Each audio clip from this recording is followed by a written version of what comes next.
हिंदीच्या मुद्द्यावरून बोलताना शिंदेचे आमदार संजय गायकवाड यांनी वादग्रस्त वक्तव्य केलं।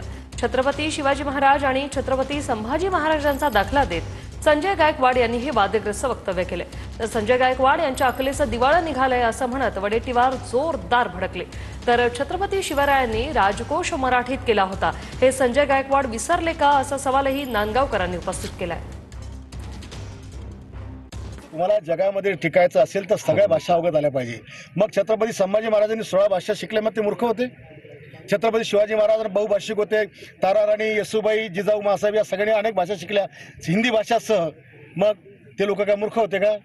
आणि त्याच्यामुळे या विषयावरून वाद करून मतांचं गणित राजकारण करणं हे चुकीचं आहे। मी तर डायरेक्ट बोललो, अनेक ठिकाणी बोललो की जर पाकिस्तानचा आतंकवाद रोखायचा असेल तर उर्दू पण आपल्याला अवगत असली पाहिजे, त्याच्याशिवाय पाकिस्तानच्या आतंकवादी मनसुबे आपण पण उधळू शकत नाही।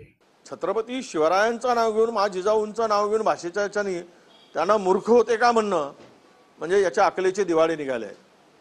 अशी माणसं सत्तेमध्ये तयार झाली की सातत्यानं महापुरुषाचं नाव घेऊन त्यांचा अवमान करण्याची अवलादच आता जास्त व्हायला लागली। छत्रपती शिवराय हे आमचे दैवत आहे, मा जिजाऊ ह्या आमच्या स्मृतिस्थान आहेत आणि त्यांच्या संदर्भात त्यांना मूर्ख म्हणून संबोधून एखादं उदाहरण देणं म्हणजेच हा जगातील वेळा माणूस आहे असा त्याचा अर्थ होतो जो कोणी बोले। मला असं वाटते की संभाजी महाराजांचा आदर्श तर आम्हाला आहे, ते आमचे छत्रपतीच होते, पण शिवाजी महाराजांनी राजकोष सुद्धा मराठी भाषेतच केला होता, हे विसरलेत का ते?